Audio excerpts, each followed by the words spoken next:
Gracias, Corina, a ti por la invitación y gracias a todas y a todos por venir, por estar aquí. La verdad que me parece un proyecto maravilloso que estáis iniciando. También le había preguntado si va con intencionalidad de acabar en un proyecto político, y bueno, eso lo dirá el tiempo y lo dirá la organización que sean capaces de llevar a cabo. Y en todo caso, bueno, pase lo que pase, es bueno que vayan surgiendo, bueno, iba a decir think tanks, pero los términos anglosajones no me gustan demasiado. O sea que está bien que vayan surgiendo estos lugares de encuentro para defender las ideas socialistas y feministas. ¿Por qué? Porque es importantísimo hoy, porque obviamente yo creo que estamos ante una tentativa de despolitización absoluta de la teoría feminista y de la teoría marxista. Y yo, bueno, hoy me voy a centrar, vengo a defender lo que siempre defiendo, ¿no? O sea, que es el socialismo. Y realmente me da rabia decir el verdadero socialismo, ¿no? Porque, pero en fin, ahora mismo tenemos que decirlo así, porque en nombre del socialismo y en nombre del feminismo pues están haciendo, se están implementando políticas absolutamente antifeministas, sexistas, identitarias. Hablaremos también mucho del identitarismo. Y bueno, yo voy a tocar varios temas por encima. No me quiero extender mucho la charla porque si queréis después podemos hacer, además como me han pedido, podemos hacer algo de debate. Entonces yo me voy a centrar sobre todo a enumerar los temas donde veo las amenazas, ¿no? Y donde veo que se está, bueno, pues haciendo todo esto en nombre del socialismo. Hablaré, sí que quizá me extienda un poquito más en ley trans porque me lo ha pedido Corina y bueno, pues para daros la contraargumentación necesaria, y entonces ahí me centraré un poquito más.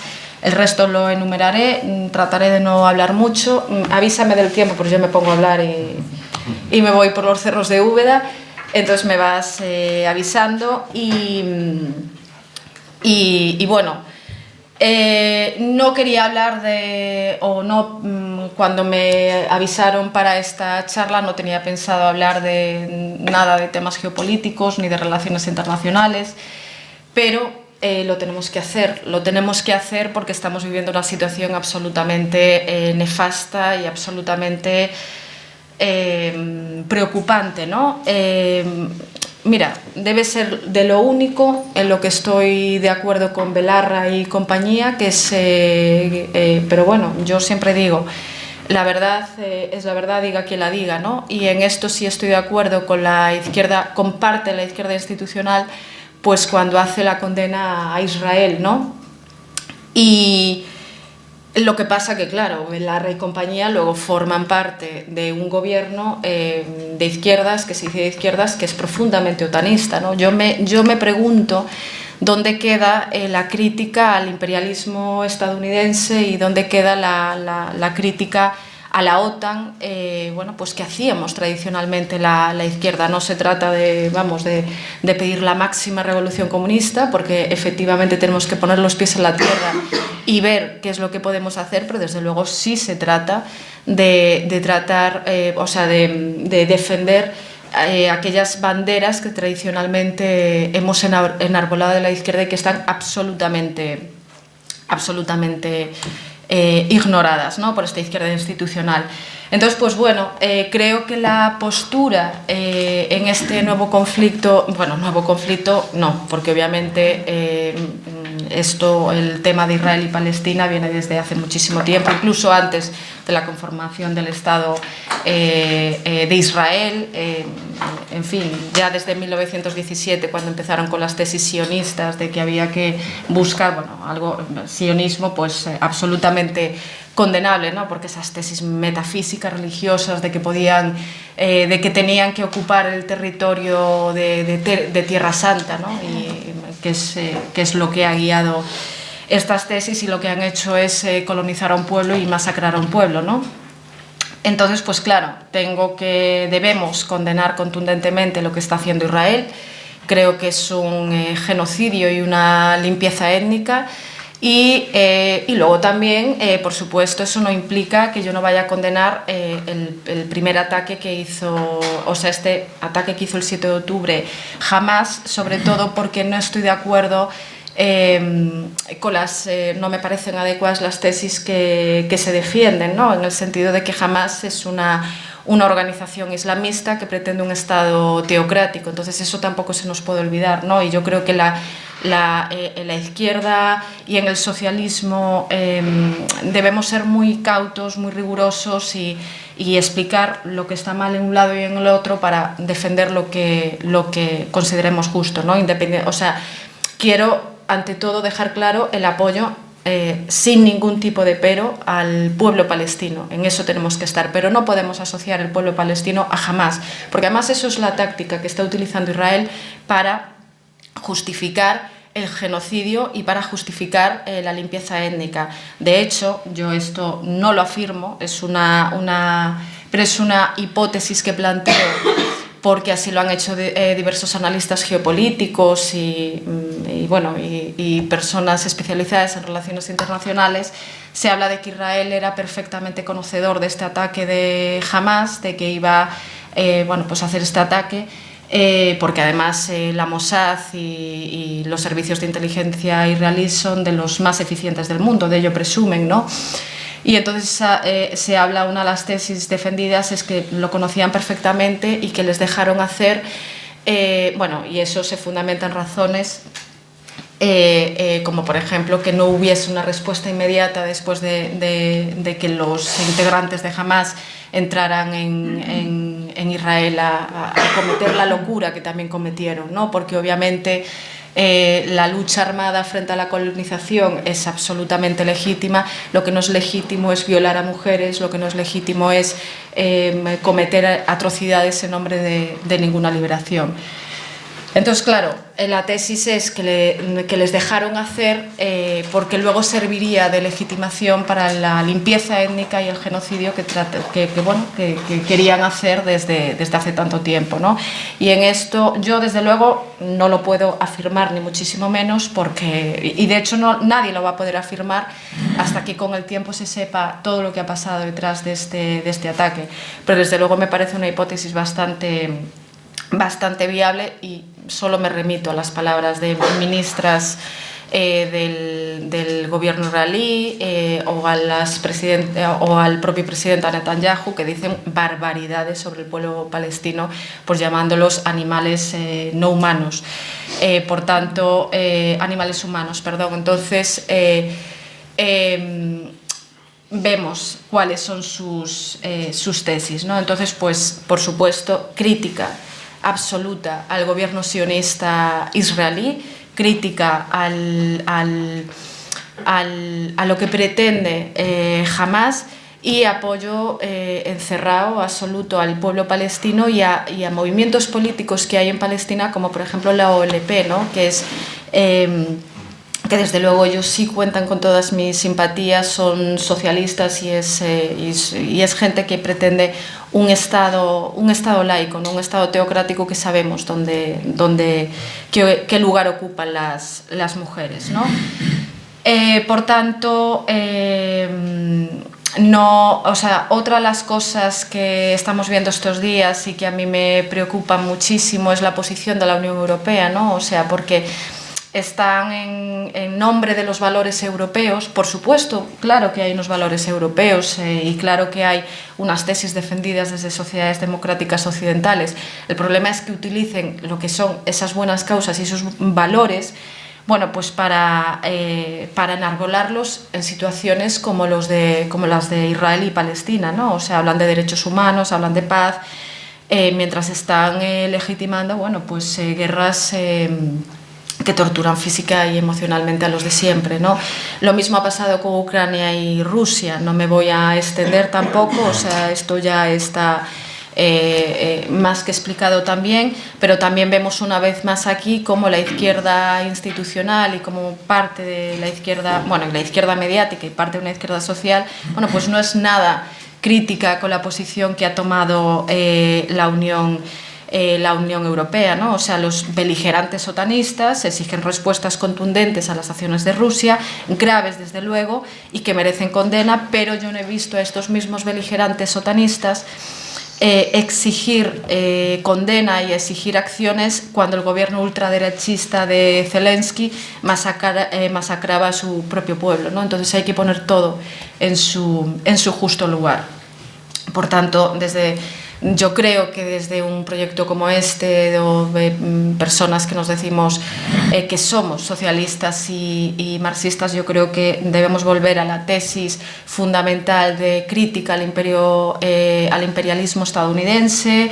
Desde luego, yo no voy a hablar de salir de la Unión Europea porque hay que poner los pies en la tierra, no creo que sea viable. Pero sí creo que España y los países, los que nos llaman PIGS, ¿no? Los países del sur, bueno, pues sí creo que deberíamos tener una posición crítica y díscola dentro de la Unión Europea, e incluso países hispanos. Yo opto también por esa unión y por esa defensa de un bloque geopolítico de países hispanos, ¿no? Porque, en fin, tenemos muchas cuestiones que nos unen y que creo que sería una vía pues muy interesante para explorar, más allá de que, en fin, de que la posición de la Unión Europea debe mantenerse con esa posición crítica y díscola, ¿no? Y bueno, ya dejando el tema geopolítico, decir que quienes defendemos el socialismo y el feminismo y queremos acabar con la violencia contra las mujeres y niñas, tenemos que entender que las amenazas al feminismo y a los derechos de las mujeres no solo vienen de sectores conservadores, a quienes enseguida identificamos con sus retóricas, ¿no? Es muy fácil, con su oposición, por ejemplo, al aborto o a las políticas de igualdad, con sus insultos ramplones y su minusvaloración constante al trabajo y a la lucha de las mujeres, son de fácil reconocimiento, no engañan a nadie y no convencen a sectores progresistas y feministas. El problema es cuando la amenaza al feminismo y la vulneración de los derechos de las mujeres provienen de sectores y de representantes políticos que se dicen de izquierdas y progresistas y que con sus retóricas, por ejemplo, de diversidad, multiculturalismo, implementan medidas gubernamentales antifeministas, sexistas e identitarias, y que además, y ese es el problema, convencen a muchos sectores aparentemente progresistas, pero que por ignorancia y otros por interés personal o particular asumen estas tesis misóginas y reaccionarias como postulados de izquierdas. Estas tesis desarticulan y despolitizan al movimiento feminista. Son tesis como las queer y las transgeneristas, que proponen que el sujeto político del feminismo sea ampliado y pretenden que sea un movimiento ocupado por todas las causas menos las de las mujeres. Desarticula, por supuesto, la teoría feminista, que ni tan siquiera podamos nombrar a las mujeres y que califiquen como discurso de odio decir que nacer mujer es nacer con sexo femenino, ¿no? Y esto no se puede decir porque si no se ofende a un movimiento transgénero, que desde luego es absolutamente misógino y cuya tesis principal es que los varones pueden ser mujeres y que además son sujeto político del feminismo, con la amenaza al feminismo que esto supone, ¿no? Otra de las amenazas que veo yo, voy a hablar del sectarismo, es algo que también, por supuesto, pasa a la derecha, vaya si pasa a la derecha. Yo vengo aquí a hablar de la izquierda porque es lo que pretendo transformar y es lo que pretendo que defendamos, pero desde luego esto pasa en todo el espectro político, pero hoy vengo a denunciar el sectarismo de las izquierdas, ¿no? Que presenta actualmente la izquierda parlamentaria y sobre todo la izquierda mediática, que nos machaca a quienes estamos defendiendo el socialismo sin apellidos. Y bueno, pues este sectarismo, este veto, este señalamiento, la injuria sistemática a quienes nos salimos de la línea ideológica fijada y ordenada por esa izquierda que se ha ido alejando de los valores, de los principios y las vindicaciones clásicas de la izquierda, para acabar defendiendo una amalgama de identidades y que están absolutamente, bueno, identidades además cada vez más peregrinas, ¿no? Solo hay que ver los 112 géneros que defienden desde el movimiento transgénero. Entonces, bueno, identidades cada vez más peregrinas, absolutamente desconectadas y alejadas de la realidad social en general y de la realidad de la clase trabajadora en particular. Pareciera además que ser de izquierdas hoy es comprar un pack completo de ideas y, dicho sea de paso, cada vez más pusilánimes, más infantiles y menos materialistas. Y los que nos distanciamos de ahí con razones y motivación de ese conglomerado de ideas, bueno, pues enseguida somos tachados de reaccionarios, bueno, rojipardos, bueno, todas esas cuestiones que dicen, ¿no? Que son además, bueno, falsas e interesadas acusaciones que se le ocurren y que ponen a funcionar sobre todo los periodistas partidistas que se dedican a atacar a ciudadanos críticos o a movimientos críticos desde sus atalayas mediáticas, ¿no? Estas dinámicas de señalamiento y difamación las conocemos muy bien las feministas. Además, la maniobra de entrismo, la tentativa de despolitización y desarticulación que actualmente enfrenta el movimiento feminista es una situación que ya ha padecido y destrozado por completo el movimiento obrero, y esto fastidia decirlo, pero es así. Y claro, injurias, calumnias a las que estamos siendo sometidas feministas y movimientos críticos con la izquierda realmente existente, bueno, digo realmente existente porque es la parlamentaria. Bueno, pues se nos acusa, por ejemplo, esto no me voy a extender nada porque hablará de ello mucho Amelia Tiganus como la gran referente abolicionista que es, y ella se extenderá, pero bueno, simplemente para decir, se nos acusa de mojigatas y reaccionarias, por ejemplo, por señalar que el feminismo, como el feminismo ha dicho desde su nacimiento, ahí están los cuadernos de quejas de la Ilustración, que la prostitución es una de las más terribles formas de violencia que podemos padecer las mujeres, ¿no? Y que esclaviza, subordina y explota sexualmente a millones de mujeres y niñas cada día. Nada tiene que ver con el acervo feminista ni socialista, la defensa de la libre elección, o el falso y cínico término de trabajo sexual, ni cualquiera de las estrategias de legitimación de la explotación sexual, que además son tesis y términos elaborados por el lobby proxeneta, que ha conseguido colar con estas maniobras de entrismo pues este execrable argumentario en filas feministas, marxistas y en partidos que osan llamarse de izquierdas.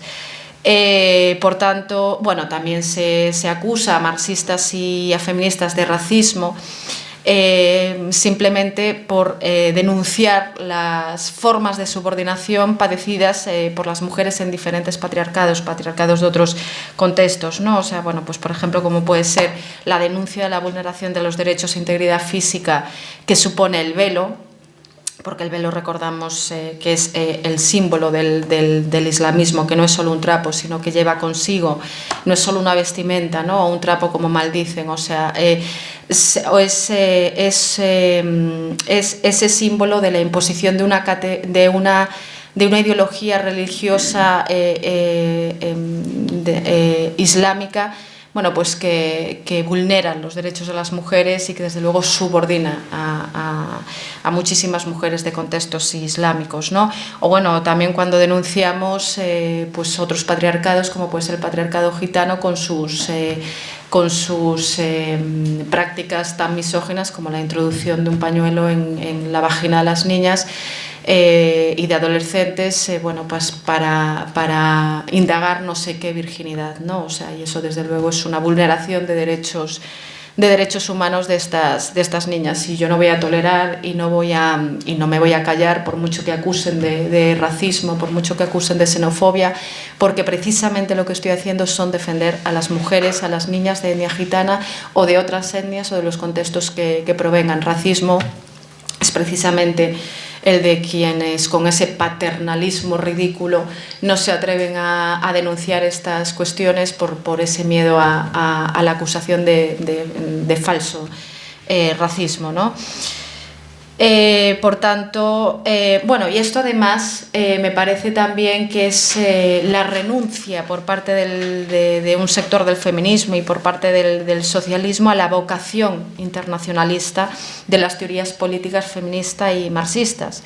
Renuncian otra vez en aras de ese falso multiculturalismo a otro principio básico e inherente de todo pensamiento político de izquierdas, como es el laicismo. Resulta que el laicismo siempre ha sido algo que hemos defendido desde el socialismo y ahora, en nombre del multiculturalismo, nos dicen, bueno, pues por respeto a otras creencias habrá que meter en los colegios, ya ha pasado en Cataluña, la enseñanza del Islam. Hombre, vamos a ver si nos centramos un poquito. Si estáis defendiendo el laicismo, en todo caso me sacas el catolicismo de las aulas, pero no para compensar me metes otra religión. O sea, es que es de verdad, es absolutamente ridículo y nefasto.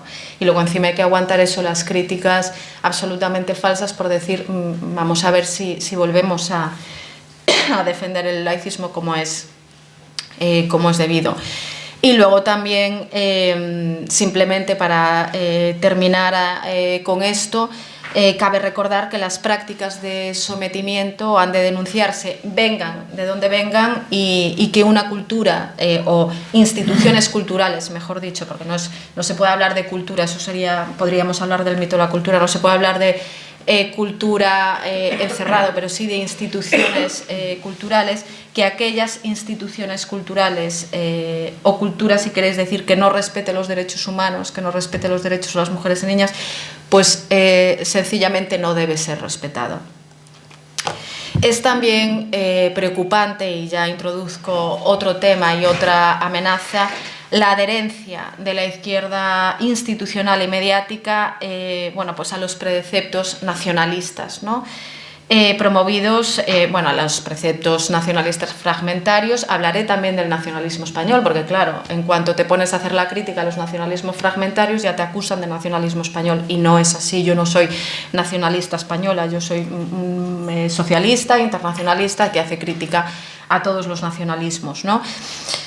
Y bueno, pues eso, es preocupante la adherencia a estas tesis nacionalistas y la defensa de procesos secesionistas promovidos por la burguesía, o si queréis la neoburguesía catalana y vasca, y que además esto se nos disfrace como derecho a decidir qué y quiénes. O sea, vamos a ver, sobre el territorio político común, sobre el territorio político, que es lo más común que tenemos los españoles y que tenemos la ciudadanía, tenemos que decir todos los españoles, no solo una parte, ¿no? Porque además, si no estamos constituyendo esa parte en demos propio, ¿no? O sea, y entonces ya le estamos comprando su tesis desde el principio, o sea, porque nos están diciendo somos un pueblo diferente, somos eso, un demos propio, y de esta forma pues lo que hacemos es comprarle la tesis.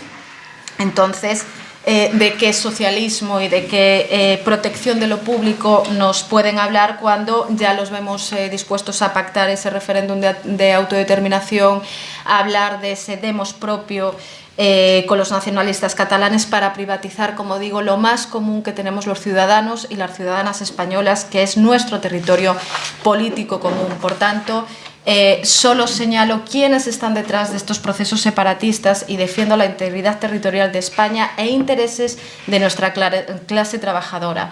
Porque, díganme, ¿qué proyecto se puede defender para la clase trabajadora desde tesis que odian a su propio país o que defienden su balcanización y favorece a un Estado débil y sin capacidad de acción frente a las políticas neoliberales? ¿Cuándo se ha convertido en reaccionario defender la igualdad radical entre ciudadanos y territorios, el no levantamiento de fronteras entre conciudadanos, la eliminación de privilegios y la erradicación de la desigualdad territorial y ciudadana?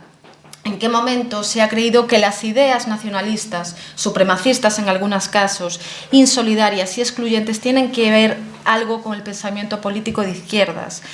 Es una enfermedad infantil de la izquierda española el odio que estamos viendo a nuestra propia nación, y en todo caso quiero hacer crítica también al nacionalismo español y quiero que quede claro que esto no viene de la defensa en España encerrado, ¿no? Yo quiero a España porque quiero a Galicia, porque quiero a Andalucía y quiero a Madrid, y quiero a Cataluña, País Vasco o Canarias porque quiero a España, y no quiero en sentido patriótico, romántico, saltado, sino como ciudadana comprometida con otro proyecto de izquierdas en favor de todos los trabajadores. Yo condeno a los nacionalismos fragmentarios que buscan el bienestar solo para los suyos, levantando fronteras y rencillas entre conciudadanos, pero también condeno, por supuesto, al nacionalismo español y a los golpes de pecho que a los socialistas no nos aportan nada. Por tanto, propongo una izquierda combativa con los proyectos nacionalistas, identitarios, excluyentes, que pretenden extranjerizar a parte de la ciudadanía, y propongo también la construcción de una izquierda combativa con el capitalismo que priva de las condiciones de posibilidad para vivir una vida efectivamente libre y digna. Y bueno, ya conocen, y ahora ya hemos tratado las amenazas que vemos, tanto de eso, que no se esté en la defensa encerrado al pueblo palestino, y en la crítica a las políticas de la OTAN y a las políticas de la Unión Europea que están haciendo en nuestro nombre. Hemos hablado también del feminismo, como he dicho, y de prostitución, a lo que se referirá más concretamente Amelia, como ya hemos comentado. Pero ahora me quiero centrar un poquito más en otra amenaza, que es la ley trans, ¿no? Como me habíais pedido, pues eso, para tener esa contraargumentación a lo que se está haciendo. Y bueno, sobre ley trans os voy a dar unas nociones básicas, tampoco me quiero liar mucho, pero atendiendo a la petición. En primer lugar, tendríamos que hablar sobre los principios que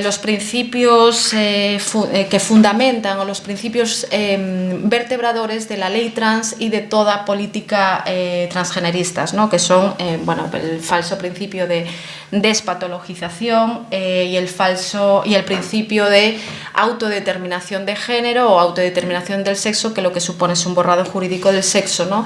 Para eso, pues tendríamos que ver artículos 43 y 44 de la ley trans, que es aquel que dice pues que toda persona de nacionalidad española mayor de 16 años podrá solicitar la rectificación de la mención registral relativa al sexo. También las personas menores de 16 y mayores de 14, y entre 12 y 14 años con autorización judicial, es decir, hiperresumen, desde los 16 años una persona por sí misma puede hacer ese cambio de sexo registral. Desde los 14 a los 16 asistidos por sus padres o tutores, ¿no? O sea que desde los 14 se puede hacer ese cambio de sexo registral, y desde los 12 con autorización judicial, o sea que es bastante preocupante, ¿no? Y luego, ¿qué implica? ¿Qué implica que se haya, este principio de autodeterminación de sexo, y que se hayan eliminado los requisitos, que es lo que ha hecho esta ley? Y antes, para hacer el cambio de sexo registral, tenías que tener un certificado médico de disforia de género. Y a ver, certificar no es patologizar, certificar es la condición, es la única condición que podemos poner desde el ordenamiento jurídico para tratar de salvar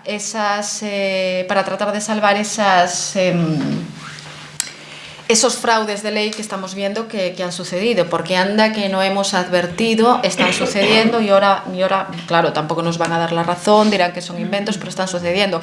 Igual, mira, por ejemplo, desde la Alianza contra el Borrado de las Mujeres y otras asociaciones como Juristas Temis, hemos hecho alegaciones a la ley trans advirtiendo de todo esto, igual que hicimos alegaciones a la ley de libertad sexual, a la ley del solo sí es sí. Dijimos, estáis bajando penas, y eso lo que va a a producir es, bueno, pues la rebaja en condenas o excarcelación de agresores sexuales. A eso le llamaron bulos machistas. Esos son bulos machistas, no es cierto, la ley del solo sí es sí está muy bien hecha. Bueno, vimos ya lo que ha pasado, no hace falta explicación, ¿no? Bueno, con la ley trans lo mismo, o sea, nunca jamás, nosotras no estamos aquí esparciendo ningún tipo de bulo, no estamos haciendo una contraargumentación jurídica y una contraargumentación política a las leyes que están haciendo, y todo aquello que hemos advertido ha pasado. Entonces, yo creo que ya la acusación, la falsa acusación de transfobia, bueno, todas las fobias y de bulo, yo creo que ya deberían ir bueno, pues aceptando la realidad y debiendo. No lo van a hacer, pero vamos, lo justo sería que empezaran ya a pedir perdón. Primero a las mujeres que han revictimizado, y digo revictimizado refiriéndome a la ley del solo sí es sí, pero vamos, yo en mi despacho he tenido a mujeres que me han dicho, joder, Paula, ¿qué hago? O sea, teníamos una condena y ahora he visto cómo a mi agresor sexual le han rebajado la condena o ha salido de prisión, y eso, vamos, es una tortura absoluta, porque es que es una revictimización que además por la propia ley estatal del derecho de las mujeres a erradicar la violencia machista le llaman violencia institucional. Por tanto, una de las podemos hablar si hablamos de violencia institucional, una de las manifestaciones de violencia institucional que tenemos ahora mismo desde este progresismo posmoderno y desde estas instituciones son, por una parte, la revictimización ocurrida por la ley del solo sí es sí, y por otra parte la ley trans, ¿no? Y bueno, ¿qué ha supuesto la ley trans y la eliminación de estos requisitos? Que, como decíamos, era por un lado certificado médico y fuera de género, y por otro un proceso hormonal durante 2 años, que este era un requisito dispensable por edad y dispensable también por salud. Entonces, bueno, realmente solo estaban exigiendo el certificado médico, ¿no? Y bueno, pues ahora, como han sacado todo eso, bueno, pues no será necesario ese diagnóstico, es decir, ya no hablamos de personas transexuales. Por eso decimos también que esta proposición supone el borrado de la realidad transexual y que nada tiene que ver con la garantía ni reconocimiento de sus derechos. Yo tengo una amiga transexual que me decía, bueno, y esto también lo dicen muchas personas críticas, personas críticas transexuales con este movimiento, ¿no? Pero vamos, yo tengo una amiga que indignadísima, que me decía, Paula, lo que yo he sufrido, lo mal que yo le he pasado con mi disforia, yo me he hecho, o sea, todo el proceso que he pasado, y ahora viene esta señora a hablar en mi nombre, a decirme que cualquier señor sin cambio de nombre, que es una mujer, que está, hombre, si lo sé, si lo hubiese sabido yo no hacía nada de eso y ya está, ¿sabes? Entonces, al final es una banalización también de la realidad transexual, ¿no?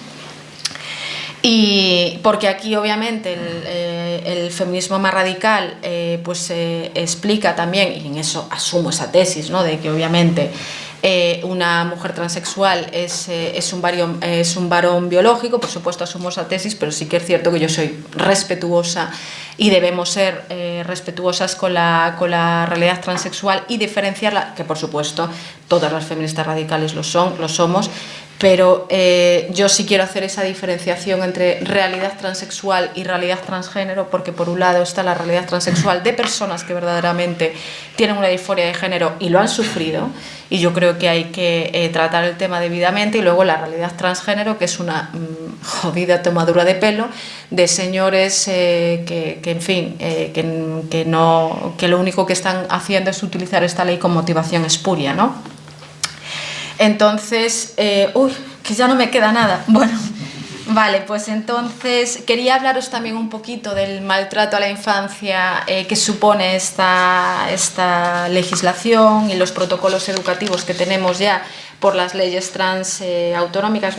Ahí tenéis otro motivo por el que soy centralista, no es el tema, pero sí que es cierto que esta dispersión jurídica que tenemos es problemática, ¿no? O sea, por ejemplo, en el tema de prostitución tenemos una dispersión jurídica tremenda. Tenemos leyes autonómicas y leyes y ordenanzas municipales que dicen una cosa y su contraria. Por ejemplo, la ordenanza municipal de 2006, luego reformada en 2017 de Sevilla, habla con enfoque abolicionista, lo hace bien, y sin embargo luego tenemos otras ordenanzas que hablan de la industria de la explotación sexual muy cínicamente como la industria del ocio. Será ocio para quien explota y para quien viola.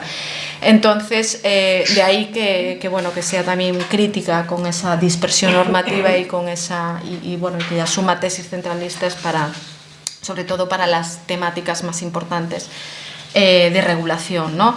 Y entonces, pues claro, tenemos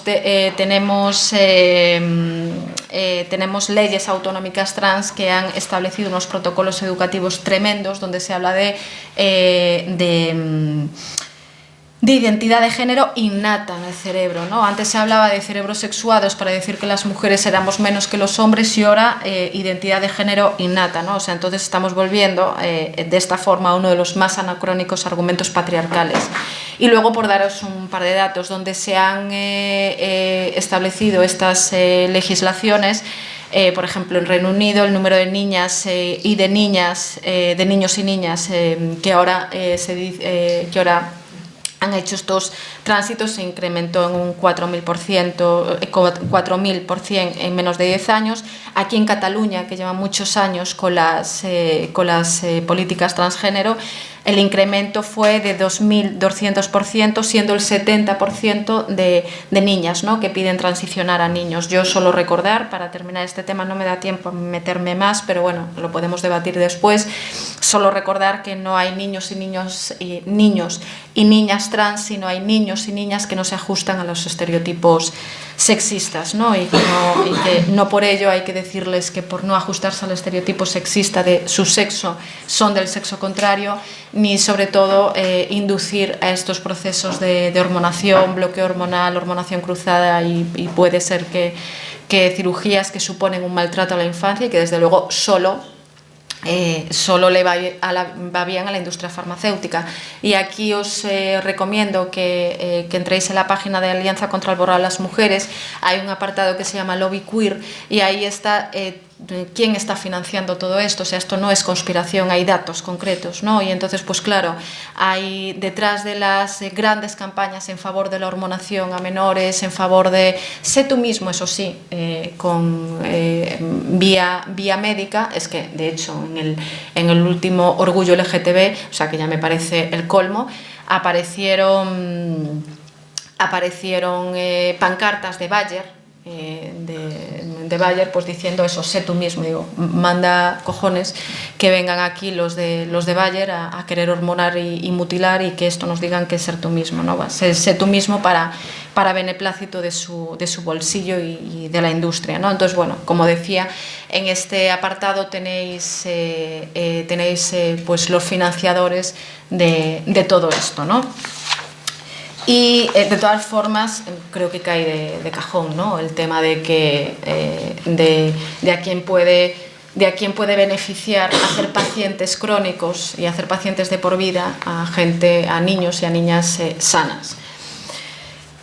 Luego también, ya por último, sí que un minuto, decir que, como diría Lidia Falcón, en su libro La filosofía del engaño, así llamó a todas estas tesis misóginas reaccionarias que están defendiéndose en nombre de las izquierdas. Bueno, pues es filosofía del engaño, y otra problemática que creo que está muy en el seno de la izquierda mediática e institucional, sobre todo, la infantilización social a la que nos abocan, ¿no? Solo hay que ver las campañas que salen desde el Ministerio de Igualdad, o las campañas que salen desde el Ministerio de Trabajo, sobre todo Igualdad, pero bueno, en general desde el Gobierno. O sea que, lo voy a decir así mal y pronto, tratan como retrasados mentales a sus votantes. O sea, porque hay unas campañas absolutamente infantiles, hablando de violencia contra las mujeres acompañado de florecillas. O sea,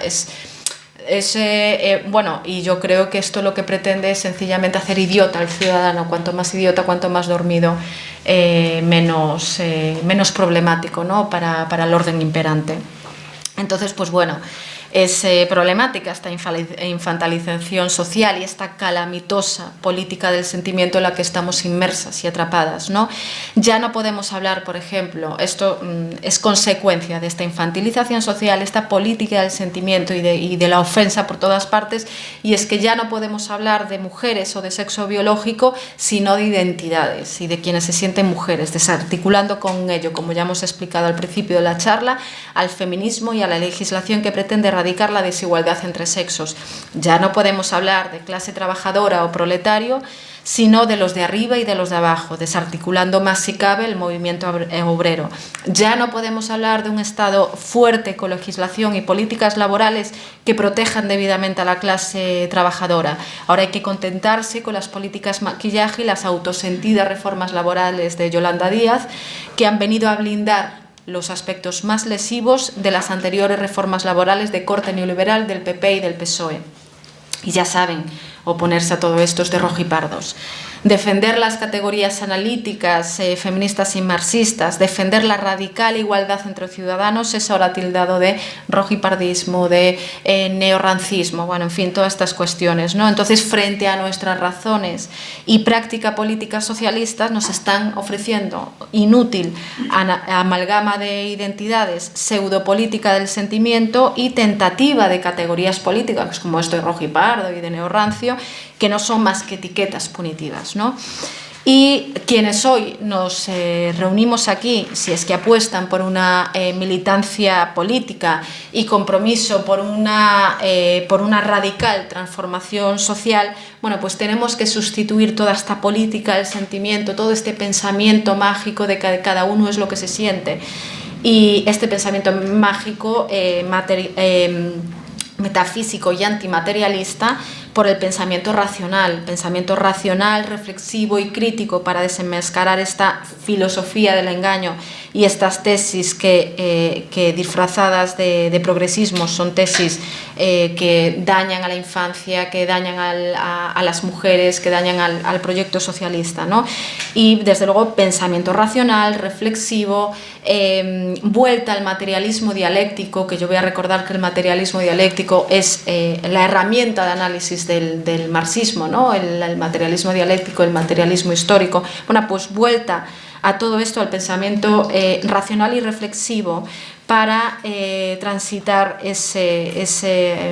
y volver a ese socialismo real que yo considero que es el único camino digno y transitable para la clase trabajadora. Por último, inspirándome las palabras de Cristina Peri Rossi, afirmo que con el dolor ante esta izquierda desleal y desnortada, que ante el dolor por la traición a hombres y mujeres socialistas y marxistas que nos han dejado huérfanos de representación política, podemos hacer dos cosas: convertirlo en odio y rencor, o elaborarlo, sublimarlo y convertirlo en crecimiento, fraternidad y proyecto concreto. Es por lo que estamos luchando algunas, por proyecto concreto, aún con todo lo que haya que aguantar por el camino, ¿no? Luchamos por esa reconstrucción del socialismo y del movimiento obrero, por la defensa del movimiento feminista, que es el único movimiento político transformador que queda en pie y que desde tantos sectores, a izquierda y derecha, amenazan con destrozarlo, ¿no? Por tanto, proyecto concreto, trabajo y lucha por un proyecto genuinamente socialista.